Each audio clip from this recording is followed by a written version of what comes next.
Welcome to Lost Relation Chronicles. I see a red door and I want it painted black. Because of some quirk in human nature, we always seem to remember what we were doing when some life-altering event happens. For me, well, it turned out I was doing something stupid and trite. We had just finished a major project at work, and everyone on the team was given a week off. Half were to go 1 week and the other half the next. I remembered my boss, Wayne, pleading with me, "Damn, Jim, I know you have worked even more hours than I have on getting the new disk array out the door. But, Jim, I'm having problems with Judy. I swear if I don't take her to Maui SAP, she'll either leave me or kill me." I laughed at him, making him sweat a little. Jen and I had been living together for 2 years, and we were close to making a decision to make things permanent. I'd already talked to her, and we just wanted to spend a lot of time together and make some plans. She didn't care which week I had off. Geez, Wayne, I don't know. Jen might have already made plans. Let me think. Shucks, Wayne. You've been such a good boss, I'll let you take the first week. Wayne was so happy, he didn't even call me names for jerking his chain. So when I got the call from my neighbor, Ben, I was diligently working on a problem of strategic importance to the company. Well, I was playing solitaire. I was trying for a personal record of 3 games in a row when the phone rang. I almost didn't answer it since I told everyone that was working that day to take a long lunch and IX would stay and cover in case some honcho called. I figured it was better to say I was in a meeting than to explain why I was the only one in the office. With some degree of annoyance, I took the call. 4 years afterward, when I would think about that fateful day, the thing that would stick in my mind would be that stupid solitaire game. "Jim, this is Ben. You'd better get home right away. I heard a noise about 15 minutes ago. I thought it was just a car backfiring, but now there are 2 police cars in your driveway." I drove home as fast as I could. The hell with the company. Some things are just more important. When I got to the house we were renting, there were now 3 police cars, 2 ambulances, and a news van from Channel 5. The next several hours were a blur. I couldn't begin to recreate exactly all that had happened. The gist of it was that a burglar had broken into the house. Not knowing Jen was there, he'd surprised her coming out of the bedroom door and shot her once without thinking. The detective I talked to speculated that the burglar was as startled as she had been, and he just panicked. He was running out the front door as the first police car arrived, and was killed in the ensuing shootout. I had to leave while the investigation was still going on. One of the detectives took me down to the station and went over the details about the house being a crime scene. It was late before a rookie in a patrol car escorted me home to pick up some clothes and my shaving kit. The house was taped with that yellow tape they used to keep people out. I was doing okay until I saw the door to our bedroom. The once glossy black door was splattered too generously with what had to be Jen's blood. Without realizing what I was doing, I fell to my knees and put my hands on the still tacky red hell that was all that was left of my love. I gasped in a weak voice, "Paint it black. Oh God, paint it black." This clearly scared the hell out of the rookie cop and brought me back from my days. As I gathered my stuff under the eyes of the now more diligent cop, I remembered the argument. When we had rented the house, it really was quite a dump. The guy that owned it said he would give us a break on the rent if we did some of the work ourselves. That seemed okay with us since we both liked to do that sort of thing. We had painted everything and had only the door to our bedroom left. Funny, we had readily agreed on all the other colors we had chosen, but for some reason, we just couldn't agree on the door. She wanted something I couldn't even pronounce. Did you ever fight with someone and you couldn't even pronounce what you were fighting about? This color called Peau de Soie. It didn't really look all that bad, kind of a chalky white, but I couldn't get past the stupid name. I wanted a tint called Harmony. It was really a kind of pukey white, but I loved the name. Of course, the argument turned out much worse than it should have. I guess there were some things that had built up and needed to be discussed. She had to go over to her sister's house and had the last word, "Just paint it whatever damn color you want." Well, I felt bad and decided to paint it the color she wanted. I liked to play loud rock albums when I worked around the house. I had my favorite one on by the Rolling Stones. I was ready to start painting when Paint It Black came on. Unbidden, the idea came out of nowhere, and feeling nice and devilish, I scrounged around in the garage and found a can of glossy black. I knew I was just doing it to give her a hard time for not letting me win the argument. I finished and it was ugly. I mean really but ugly. I felt bad, but I couldn't do anything until the black crap dried. Jen came home and gave me a big hug and apologized for the argument. Now I felt really bad. She started back to the bedroom, and I tried to think how I could stop her. Too late. She was staring in awe at the door. Awe or shock, I wasn't sure. I started stammering, "Jen, it was just a stupid joke, When she started laughing, falling on her knees and pointing at the door. It didn't take long before we were both rolling around on the floor, laughing hysterically. That quickly led to our big brass bed and fireworks. Later, lying there half asleep, I started telling her I'd fix the door the next morning. Thoughtfully, she mused, "No, Jim. Let's keep it this way. It is ugly, but let's keep it. This can be a sign of our love. Every time we see the door, we will be reminded of our first fight and of how we need to listen to each other and learn how to compromise." "Are you sure, honey?" "Yes, I am. Let's leave it just as it is." When people would come over and comment on the color of the door, we would just smile and say, "Oh, it was a compromise." And now, I saw a red door and I wanted, no needed, to paint it black. I see the girls walk by dressed in their summer clothes. I have to turn my head until my darkness goes. Before I could possibly be ready, it was time for the funeral. Jen's sister, Angie, picked me up from the hotel I was staying at. I just couldn't go back to the house. I kept thinking about that door, covered with the red of my love's heart. I see that red door and feel that I have to paint it black. If I couldn't see the red, I could possibly escape facing the facts. It's not easy being honest with yourself when your whole world is black. I hadn't had time to think about anything. My heart, my soul, everything seemed so gray. No, it was black. As we drove through the park to the church that bright summer day, I didn't see the green leaves and lawns that were so painstakingly taken care of. I saw a day the gray of pewter. I saw the girls in their colorful summer frocks, the bright colors, the girls that were so alive.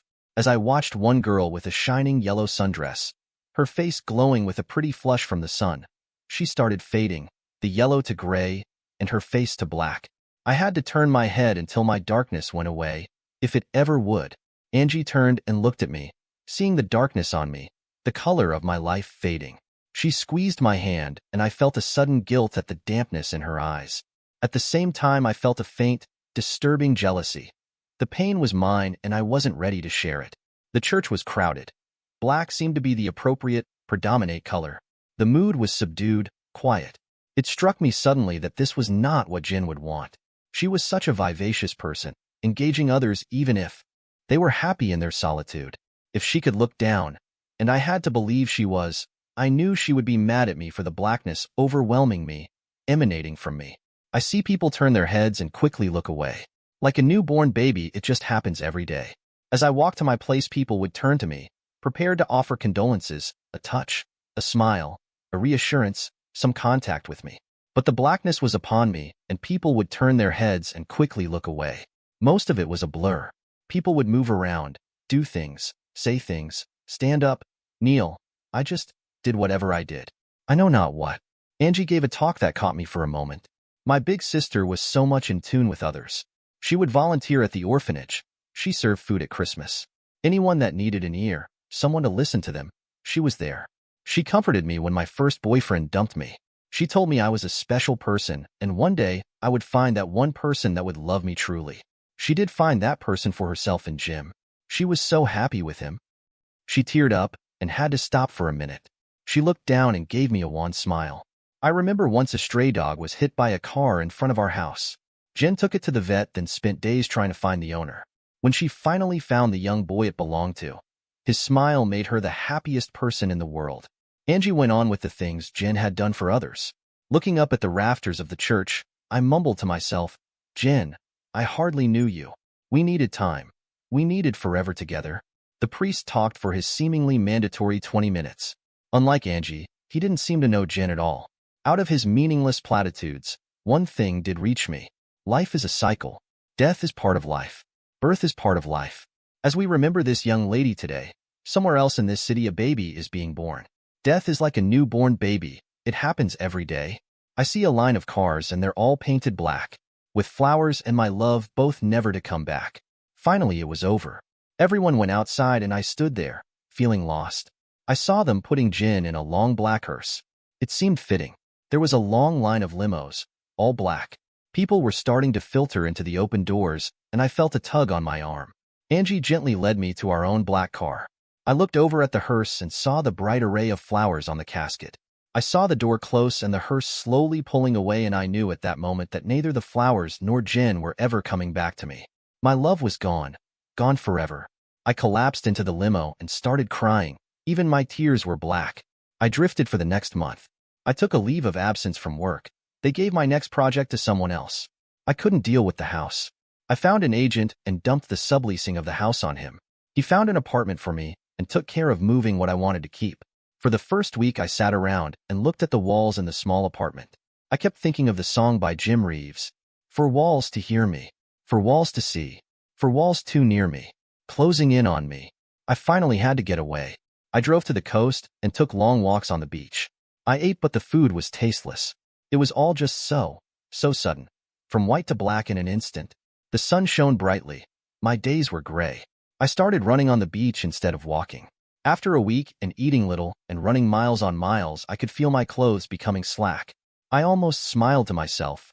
I was becoming a slacker. One morning as I ran, I saw a tern walking on the beach. As I got closer, I saw that its wing was broken. I took my shirt off and wrapped around the poor innocent creature. I took it into town to the vet. I could see Jen doing that and felt a small comfort. No more will my green sea go turn a deeper blue. I could not foresee this thing happening to you. There was this cove we would go to together. Through some trick of light and the depth of the water, this cove would be a beautiful sea green. Until the sun shone just right, then it would turn a dark blue. It was a longish walk from where I was staying, but I thought that seeing this favorite cove of ours would help. I got there early in the morning, carrying a sandwich for the expected wait for the sea change. As expected, satisfying in that it was as I had remembered. The water at the cove was green. It was that special shade of green that a new copper roof looks before weathering sets in. Feeling better, I ate my sandwich and waited. And waited. The hunger pangs in my stomach made me realize that no more would this lovely green sea change to that dark blue anymore. Oh, Jen, I couldn't have seen this happening to you. We were so happy. Our love was so deep. Now you are gone and I'm alive. It never even crossed my mind that something would take you away from me. I knew it was time for me to go back and get on with my life. I started back at work. There were always new projects to do. I caught an interesting one. We needed to come up with a better suite of tools to manage large disk arrays. I threw myself into the task, working late, coming in early. The challenge of getting it right occupied my mind as long as I was at work. The time away from work, well, I tried to make that window as small as possible. About 3 months after I started work, I was nursing my last beer when I heard a soft, tentative knocking at my door. I was startled. Through the months that I had been in this apartment, not one person had visited me. I cautiously opened the door to see Angie, Jen's little sister. She wasn't so little. She was 22 and had finished college last year. She taught 3rd grade at the school she had attended as a kid. She looked at me with a sad face. "Jim, you haven't visited us since, well, no one has seen you. Mom and Dad would like to have you come over for dinner Sunday. Can you make it, please?" I really had no reason for not going. Angie stayed and we chatted for a while. Somehow I felt better for her having visited. She seemed like a songbird, flitting all over the place, spreading joy. When I got to Jen's parents' house right on time that Sunday, they made me feel bad that I'd neglected them. They were good people and had been very nice to me. I knew that it was just as hard on them and Angie as it was on me. I'd just been in such a black funk that I hadn't allowed myself to move on. When I was ready to go, Angie walked me out to my car. "Jim, I have some tickets to see Cats next Saturday. I can't find anyone to go with me. I was going to go with my friend, Kathy, but she has to go out of town." I knew I'd feel bad if I didn't go. She had been a good friend, and I didn't want to hurt her. It wasn't until months later I found out she didn't buy the tickets until I'd agreed to go. That next week seemed to go better. I spent slightly less time at work, and even watched a couple of NBA games on TV. On Wednesday, I was watching a commercial and saw a woman that faintly reminded me of Jen. I tried to remember what Jen looked like, how she was different from this woman on TV. I was shocked when the image was slightly blurry. I had to look at Jen's picture on the mantle to get her back into a tight focus in my mind. I felt bad, but what happens, happens. On Saturday, I picked up Angie at her parents' place. She was wearing a pale blue dress that looked suspiciously new. I enjoyed the play more than I was expecting. I'd seen it before with Jen. When they did the song, Mungo Jerry and Rumpelteazer, I laughed without thinking. This had always been one of my favorite songs from Cats. I felt guilty, like I had to be sad all the time, and looked at Angie to see if my laughing had upset her. She smiled at me and squeezed my hand. She left her hand in mine, disconcerting me. I didn't know what to do, so I didn't do anything.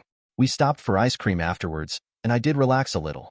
Going out with her to various places went on for a few months, and suddenly Christmas was upon us. I was going to fly to spend the holiday with my mom. Dad had died a few years ago, but Angie insisted I at least spend Christmas Day with them. You know how we do the presents on Christmas morning. You can stay the night before. Is it okay for you to sleep in Jen's old room? She asked a bit nervously. It actually did bother me, but I didn't want to upset her. Sure, Angie, that's fine. Came Christmas Eve. It felt really weird to stay in Jen's room. Except for a few things stored there. Everyone's summer clothes in the closet, for example. The room was essentially like it was the day Jen had moved in with me. I fell asleep right away, but about 3 some small noise. Some groan in the house reacting to the cold. Maybe awakened me. I had the feeling that Jen was in the room with me, smiling in the dark with her vivacious smile. I felt something soft slip into my heart. My muscles seemed to loosen, almost melt. A sense of peace overcame me, and I fell into a deep, dreamless sleep. I didn't hear the soft knock on the door.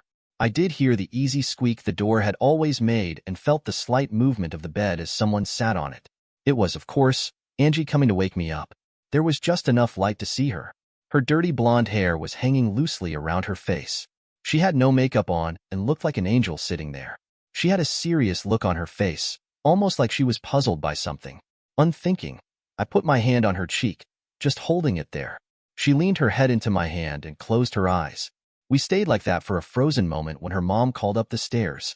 Angie, is he awake yet? Angie jumped up with a startled look on her face. I think she had really forgotten why she came upstairs. The light wasn't very bright, but it looked suspiciously like she was blushing.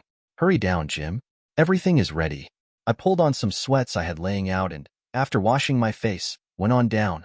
Angie, her mom and dad, and her older brother, Robert, and his wife and 2 small children were gathered. The kids were looking at me with some exasperation, like I had hidden Santa Claus. The tradition was to let the kids do their thing, rip everything open as fast as possible, then go play with their goodies. The adults could then leisurely open presents one at a time, allowing comments and conversation. This was done with coffee and hot eggnog available. I gave Angie a nice Angora sweater that seemed to be the right size. She seemed happy with it. She ran over and gave me a big hug. She was wearing a robe, and I could feel that she wasn't the little sister anymore. She stayed by me on the sofa. When my turn came, Angie handed me a small, flat package. It turned out to be a very nice calfskin address book. With a faint tinge of sarcasm, she said, "Notice that I already put my name in it. Now you have no excuse for not calling." I smiled at that but didn't say anything. It was a wonderful morning. Everyone treated me like I was one of the family. I realized with a start that I really was, that I had always been part of the family. I flew out later that afternoon and spent a week with Mom and others in my extended family. It was a nice visit, but it was good to get back to work. I settled in and was quite busy. We were at a critical design stage and were scheduled to make the final pitch for funding the 1st of March. The days and weeks flew by, and we finally made our pitch. We got pretty much what we asked for, but when everything had settled down, they had increased our equipment budget significantly. About a week later, this was about 10 weeks since Christmas, I was watching Phoenix and Dallas go into overtime. Nash versus Nowitzki was always fun to watch. There came a knock on the door and I paused the game. God bless DVRs. It was of course Angie again. She came in, a sudden flurry of activity, a box in her arms. Jim, I made a couple of apple pies and I thought you might like one. She put it on the counter, next to the address book she had given me. She looked at it for a frozen minute, and then asked, "Did you like it? Did you like my present then?" Before I could answer, she ran from the room crying. Perplexed, I stood there and tried to figure it out. Not coming to any understanding, I sliced a piece of the pie and finished watching the game. Later I thought about it lying in bed. I considered all the interactions I'd had with Angie since Jen had died, but the pieces weren't falling into place. Finally, I fell into a deep sleep. Hours later, I slowly came somewhat awake and felt a presence in the room. I knew there could be no one there, but I had that same sense of peace I'd felt that night sleeping in Jen's bed. Out of nowhere came a fragment of one of Jen's favorite songs, not audibly heard, but in my head. "Hey Jude, don't let her down. You have found her, now go and get her." It seemed like Jen was singing it, as she had so many times before. I felt a hand on my cheek, like I had held Angie's cheek with my own that Christmas morning. Remember, to let her into your heart. Then you can start to make it better. I was awake now. I got up and fixed a cup of tea. As I sipped the tea, I stared at Jen's picture, searching for some answer. I saw the address book on the kitchen counter and walked over to pick it up. I ran my fingers lightly over the smooth, almost warm feeling leather. I lifted it to my nose, inhaling the rich aroma of fine calfskin. Idly I leafed through the pages, one at a time, flipping them slowly over. There was nothing on any page until I came to one about halfway through that had Angie's phone number on it. I suddenly dropped the address book as if it were hot to the touch. I looked down at it and realized with somewhat of a shock that Angie loved me. With a sense of wonder, I turned the thought this way, that way in my mind. I studied it. I considered that it was true. I almost ran to the phone to call her to see if it were true. I stopped as I picked up the handset. The time wasn't really great for social calls, but more important, I had no idea how I felt. Had Jin been trying to tell me something? I got Jin's photo album from the closet and looked for the picture there. It was taken at a dance we had been to with Angie and a guy she was dating, and the picture showed Angie dancing with me. She had a look of what could only be rapture on her face. It came to me then that Angie had always loved me in some fashion. I was humbled by the realization. I thought of all that had happened, the intense feeling of blackness that had invaded my soul for so long. Holding that thought, I realized with a small shock that I hadn't felt that blackness since Christmas. The next day I called Angie and somewhat clumsily asked her out to dinner. "Why?" she replied. I considered that question carefully. "Well, Angie, the food is good there, I like your company, and I'd like it very much if you could go with me." I could almost hear her smile. "Okay, come early and visit with the folks." I did get there early and I enjoyed talking to them. I felt guilty that I hadn't stopped by more often. Angie would glance at me every few minutes, almost a question in her eyes. As we got to our table and I pulled out her chair, she indicated the one next to where I would sit. The waiter came to take our drink orders and left. She put her hand on mine and looked away for a minute, deciding something. Leaving her hand on mine, she looked straight in my eyes for a long minute. Finally, she whispered, "You know, don't you?" "Yes, Angie, I know." She took a deep breath and asked, "How do you feel about it?" "Angie, I have to be honest with you. I was in the grasp of this darkness, this blackness for so long that I didn't really see what was going on around me. How do I feel? Many things. Mostly I feel honored and humbled that such a special person as you would care about me. I feel excited in a way I never thought I could again. You have awakened something in me that lay fallow for far too long. I need to learn to live again, to learn to love again. I do need some time too." "What do you need time for, Jim? How much time?" "Slowly," I responded. "Time to do what we are doing now. Time to explore each other in a new light. Time for you to test your love, and for me to make sure the blackness has really gone." "How long?" "I can't say, but we'll know, Angie. We'll know." With that, I leaned over and gave her a short kiss just as the waiter came with our order. She laughed a little and visibly relaxed. We had a lot of fun and much laughter along with the great meal. There did seem to be a certain brittleness to her, but I could understand that. From then on, I made a point to either call or see her every day. The first time we ate dinner with her parents, I expected them to say something, but I guess they knew all along. Later, I talked with her dad. "When you and Jin got hitched, we thought it was cute the way she loved you. We thought it was like puppy love. I guess Jin knew all along, but they always had such a great relationship that it wasn't a problem." "Dad, how do you think Jin would like it if something happened with Angie and I?" I'd taken to calling him Dad soon after Jin had moved in with me. "Why, boy, I reckon Jin's up in heaven right now smiling down on us. I surely do think she would be tickled pink." As we dated and gradually became closer, that brittleness I'd sensed at the restaurant that night faded away. I guess if you want something for such a long time and so deeply, that when it does come it can be hard to trust. I took it slow and gentle with Angie. I knew she loved me, but I didn't want to spook her. She had a sweetness that I guess I'd always known about but never fully realized. Months slid by faster than I could believe. I gained a growing assurance that I loved her for herself and not just as Jin's little sister. What wasn't to love? She was pretty in the girl next door sort of way. Where Jin had always been calm, Angie had a natural gaiety about her that made folks smile whenever they saw her. She didn't have Jin's outgoing kindness and thoughtfulness for others, but she was kind and caring in a narrower sense. It took her time to make friends, but when she did, you knew you were a friend forever. We would cuddle most days that we had a date, but neither of us seemed in a rush for something more physical. It's hard to explain, but we had an intimacy that many couples can only gain through physical contact. During the Thanksgiving dinner that fall, Robert's wife, Marie, was talking about a wedding shower she had gone to. When she finished, Dad looked at us, one by one as we sat across the table from each other, and asked, "Well, when are you kids getting hitched?" With great interest, everyone looked at us. Angie and I made eye contact, and I could see the question there. I nodded at her, letting her know that whatever she wanted to say was okay.